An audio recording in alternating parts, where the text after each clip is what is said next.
இந்தியாவின் இரும்பு மங்கை என்று எல்லோராலும் மரியாதையுடன் அழைக்கப்படும் புரட்சித் தலைவி அம்மா அவர்கள் இன்று உடலளவிலே நம்மை விட்டு பிரிந்தாலும்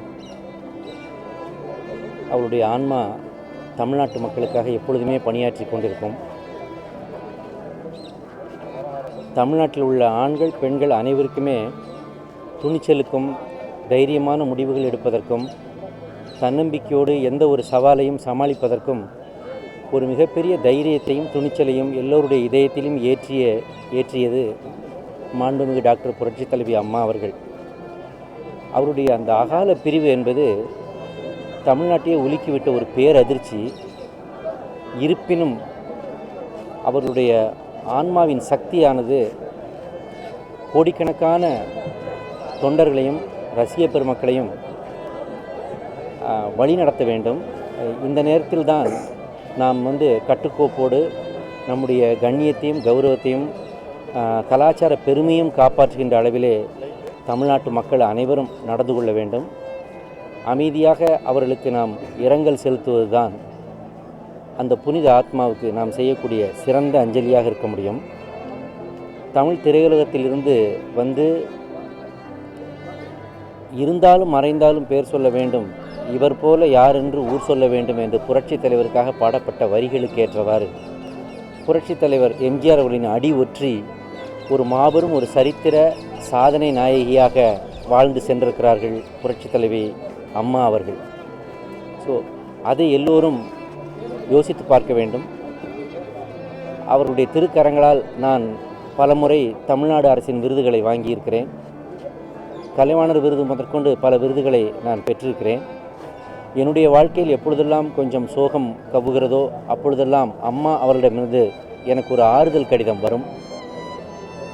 இனி தமிழ்நாட்டு மக்களுக்கு இப்படிப்பட்ட ஆறுதலை யார் சொல்வார்கள் என்று தமிழ்நாட்டு மக்களெல்லாம் இன்றைய தினத்திலே நிலை குறைந்து இருப்பது உண்மைதான்.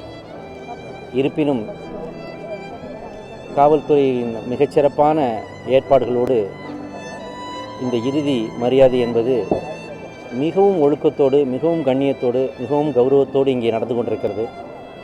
இதற்கு தமிழ்நாடு அரசுக்கு நாம் நன்றி செலுத்த வேண்டும். என்றும் எப்பொழுதும் அம்மாவின் புகழ் நீடித்து நிலைத்து இருக்கும்.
கோடிக்கணக்கான மக்களின் தமிழ் மக்களின் இதயத்தில் அழுத்தமாக பதிந்த தமிழகங்கள் ஒன்று.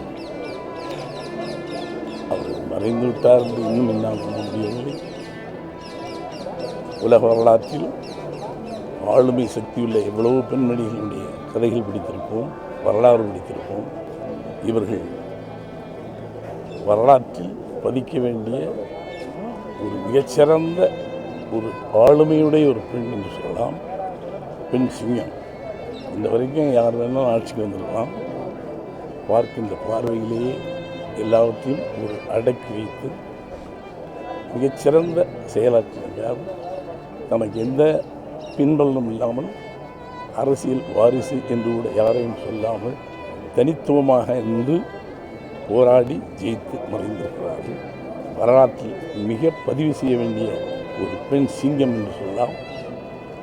எனக்கு என்ன பெருமைன்னா, முதல் முறையாக 16 நாளைக்கு முன்னாடி மேடம் அவர்களுக்காக புனையப்பட்ட கதை தான் புதுமை பெண். அவர்களை வீட்டிலே சந்தித்து கதை சொல்லியிருக்கிறேன். அது சில காரணங்களால் நின்றுவிட்டது.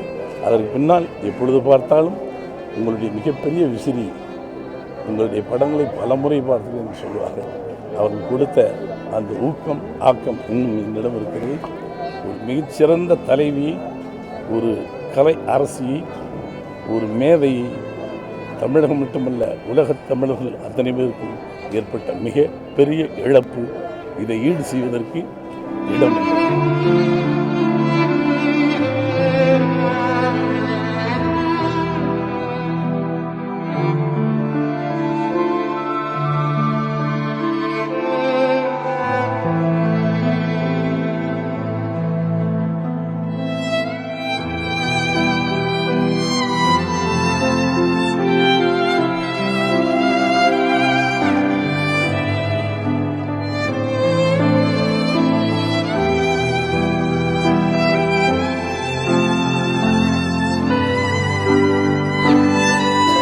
வாய்க்காத சரித்திரம் ஜெயலலிதா அவர்களுக்கு வாய்த்த சரித்திரம்.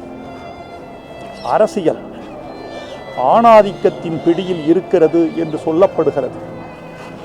அந்த ஆணாதிக்க சமூகத்தின் அரசியலில் ஒரு பெண்ணாக புகுந்து தன்னை நிறுவி சரித்திரத்தில் இடம் பிடித்த பெருமாட்டி ஜெயலலிதா அவர்கள்.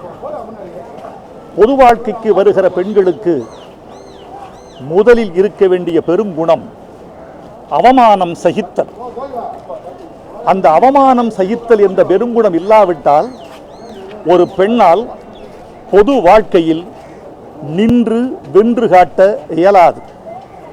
அந்த அவமானம் சகிக்கும் பெருங்குணத்தால், போர்க்குணத்தால் தமிழ்நாட்டின் அரசியல் வரலாற்றில் குறிப்பிடத்தக்க இடத்தை பிடித்திருக்கிறார் ஜெயலலிதா அவர்கள்.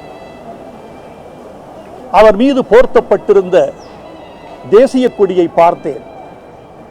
ஒரு பக்கம் பெருமிதம், இன்னொரு பக்கம் கண்ணீர். மாண்டியா மாவட்டத்தின் மேல்கோட்டையிலே பிறந்து செயின்ட் ஜார்ஜ் கோட்டையில் நிறைவு செய்திருக்கிறது அவரது சரித்திரம். சந்தியாவின் மகளாக பிறந்து இந்தியாவின் மகளாக மறைந்திருக்கிறார். அவர் எதிலும் தான் ஈடுபட்ட வாழ்க்கையில், விரும்பிய வாழ்க்கையில் நுழைக்கப்பட்டவர் அல்ல. கலை உலக வாழ்க்கையே அவருக்கு திணிக்கப்பட்டது என்று சொல்லி இருக்கிறார். நான் வழக்கறிஞராக ஆசைப்பட்டேன், ஆனால் காலம் என்னை நடிகையாக்கிற்று என்றார். எனக்கு பிடித்த புத்தகங்கள், எனக்கு பிடித்த சங்கீதம், எனக்கு பிடித்த நாய்க்குட்டி, எனக்கு பிடித்த பூந்தொட்டி, எனக்கு பிடித்த தனிமை, இவற்றில் வாழ வேண்டும் என்று ஆசைப்பட்டேன். காலம் என்னை அரசியலில் தள்ளியது என்றார். விரும்பாத வாழ்க்கை அமைந்தாலும் கூட இரண்டிலும் உச்சம் தொட்டவர் அவர். விரும்பியது அமையாவிட்டால் அமைந்ததை விரும்பு என்பது உபனிஷதம். அந்த உபனிஷத்தின் வாழ்க்கையை மேற்கொண்டவர் ஜெயலலிதா அவர்கள். கலைத்துறையில் அவர்கள் பதித்த சுவடுகள் அழகானவை, அழியாதவை. எங்கிருந்தோ வந்தாள் என்று ஒரு படம், அந்த படம் மட்டும் கிலோனா என்ற இந்தி படத்தின் மறுபதிப்பாக இல்லாமல் இருந்திருந்தால் சிறந்த குணச்சித்திர நடிகைக்கான தேசிய விருதை அவர் அப்போதே பெற்றிருப்பார் என்று நான் 80களில் எழுதியிருக்கிறேன். மேஜர் சந்திரகாந்த் என்ற ஒரு படத்தில் இறந்ததாக நடித்திருப்பார்.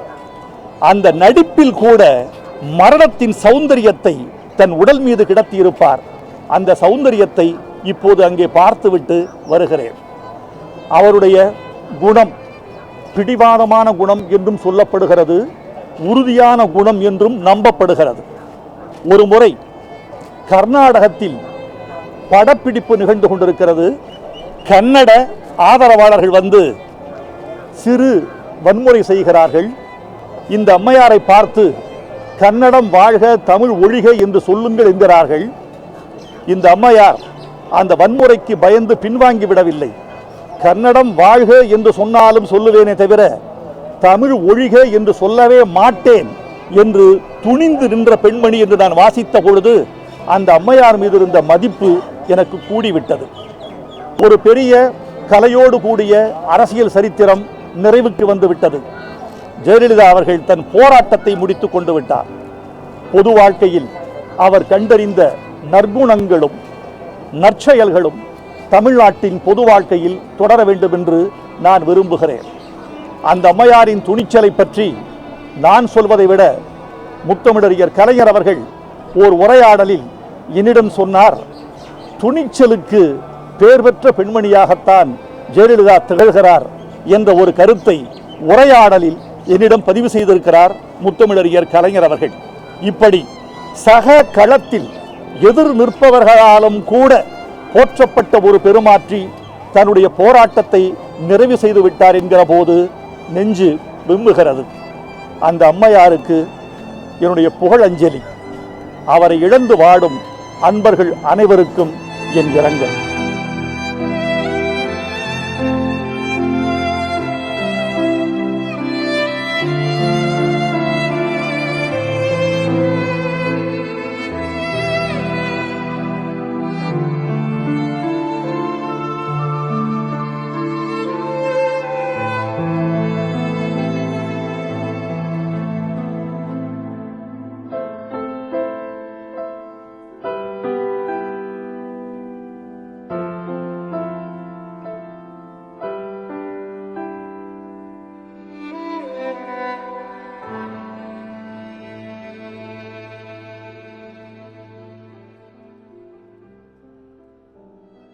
நம்ம எல்லாருக்கும் பல தலைமுறைகளுக்கு வர வேண்டிய தலைமுறைகளுக்கு அவங்க ஒரு இணை இல்லாத ஒரு இன்ஸ்பிரேஷனாக நிற்பாங்க. இன்றைக்கி தமிழ்நாடு இந்தியாவிலேயே பல வகையில் பல விஷயத்தில் லீடிங்கில் இருக்குது, நம்பர் 1ல் இருக்குது, வழிகாட்டியாக இருக்குன்னா அதுக்கு காரணம் அம்மாவுடைய லீடர்ஷிப் தான். நடிகராக, ஒரு கட்சியின் தலைவராக, அரசின் தலைவராக அவர் கால் பதித்த எல்லாவற்றிலும் உச்சத்தை தான் தொற்றிருக்கிறார். பல்லாயிரம் ஆண்டுகளாக அடக்கப்பட்ட பெண்ணினம் ஒரு பெண் நினைத்தால் எந்த அளவிற்கு முன்னேற முடியும் என்பதற்கு ஒரு முன்னுதாரணமாக மாண்புமிகு முதலமைச்சர் இருந்திருக்கிறார். எங்களுக்கெல்லாம் பெருமையும் சந்தோஷமும் நாங்கள் உறுப்பினராக இருக்கின்ற எங்களுடைய சங்கத்தில் ஒரு மூத்த உறுப்பினராக எங்கள் பால் தனிப்பட்ட அக்கறை கொண்டவராக இருந்திருக்கிறார்.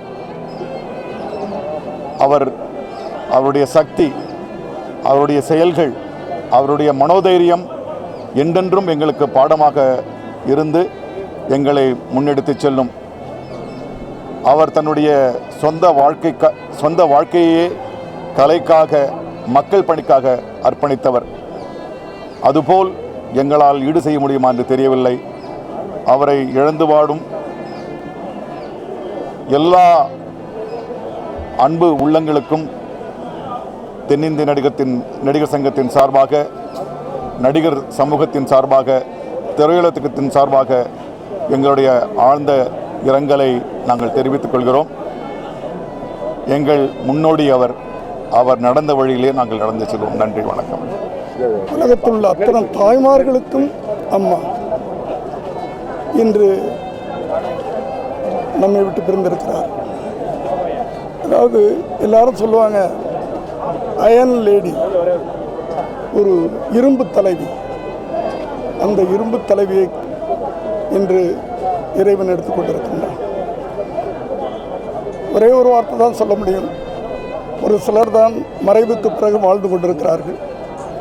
அவர்களில் ஒருவராக நமது முதல்வர் அம்மா அவர்கள் எம்ஜிஆர் அவர்கள் இன்றும் நம்மோடு வாழ்ந்து கொண்டிருக்கிறார். அதைப் போல அம்மா அவர்களும் நம்மோடு எப்போதுமே வாழ்ந்து கொண்டிருப்பார் என்று நம்பிக்கை. இறந்தது கனவா நினவான்னு தெரியல. உண்மையிலே அவங்க இறந்த உலகத்தில் இருக்க அனைத்து தமிழ் மக்களுக்கும் இதோ இந்த வீட்டில் கூட பிறந்த ஒரு சகோதரியாக இறந்துக்காங்க மாதிரி தான் இருக்குது. இந்த செய்தி கேட்டதுலேருந்து நான் இரவு தூங்கலை. அம்மா எப்படியாவது பார்க்கணுங்கிற அந்த ஆவலில் தான் இங்கே வந்து பார்த்துருக்குறேன். உண்மையிலே தமிழ்நாட்டில் வந்து பெண்களுக்கு நல்ல பாதுகாப்பாக இருந்தாங்க. அந்த பாதுகாப்பு கண்டிப்பாக நீ தொடருங்கிறத நம்பிக்கை இருக்குது. அம்மாவோட ஆத்மா சாந்தி அடைய இல்லாமல் இறைவனை வேண்டி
இன்றைக்கி நம்ம மத்தியில் இல்லை அப்படி சொல்கிறதுக்கு ரொம்ப கஷ்டமாக இருக்குது. அது இன்னும் மனசு உள்வாங்கிறதுக்கு தயாராக இல்லை. கோபுரங்கள் சாய்வதில்லை சொல்லுவாங்க. ஆனால் இன்றைக்கி கண்டிப்பாக தமிழ்நாட்டில் ஒரு கோபுரம் சாஞ்சிருக்கு. அம்மையார் ஜெயலலிதா அவர்கள் ஒரு தைரியமான பெண்மணி. அவங்கள பார்த்து கோடிக்கணக்கான பெண்களுக்கு தைரியம், ஒரு வாழ்க்கை எப்படி வாழணும், எந்த ஒரு பிரச்சனை வந்தாலும் ஒரு எதிர்நீச்சல் போட்டு ஜெயிச்சுட்டு மீண்டும் வரணும் அப்படின்னா ஒரு உதாரணமாக அம்மையார் ஜெயலலிதா அவர்கள் என்றைக்குமே இருப்பாங்க. அம்மையார் ஜெயலலிதா அவர்கள் ஒரு அரசியல்வாதியாக மட்டுமல்லாமல் இன்னைக்கு உலகம் முழுவதும் எல்லாரும் அவங்களுடைய மறைவுக்கு இன்னைக்கு இரங்கல் தெரிய வைக்கிறாங்கன்னா அரசியல் தாண்டியும் அவர் மேலே அந்த அளவுக்கு ஒரு மரியாதை எல்லாரும் வச்சுருந்தாங்க. அம்மையார் ஜெயலலிதா அவர்கள் ஒரு அரசியல்வாதியாகவும் ஒரு அட்மினிஸ்ட்ரேட்டர் மட்டும் அல்லாமல் தன்னுடைய வாழ்க்கை ஒரு உதாரணமாக மக்களுக்கு சொல்லி கொடுத்துட்டு போயிருக்காங்க. ஏன்னா எந்த பிரச்சனை வந்தாலும் நம்மளால் மீண்டு அதுலேருந்து வர முடியும். அது ஒரு மிகப்பெரிய உதாரணமாக அம்மையார் ஜெயலலிதா அவர்கள் இன்றைக்கி இருக்கிறாங்க. சில பேர் வாழ்நாள் கூட நம்ம கூட தான் வாழ்வாங்க. அந்த வகையில் அம்மையார் ஜெயலலிதா அவர்கள் என்றைக்குமே நம்ம கூட, நம்ம மத்தியில் நம்மளுடைய சேர்ந்து வாழ்ந்துட்டு தான் இருப்பாங்க. Few people are just born to live till the end, till eternity. அந்த வகையில் தான் I look up at Madam Jayalalithaa. சொல்கிறதுக்கு எதுவுமே இல்லை. just that அம்மா நீங்கள் எப்போவுமே எங்கள் கூட எங்கள் மத்தியில் இருப்பீங்க.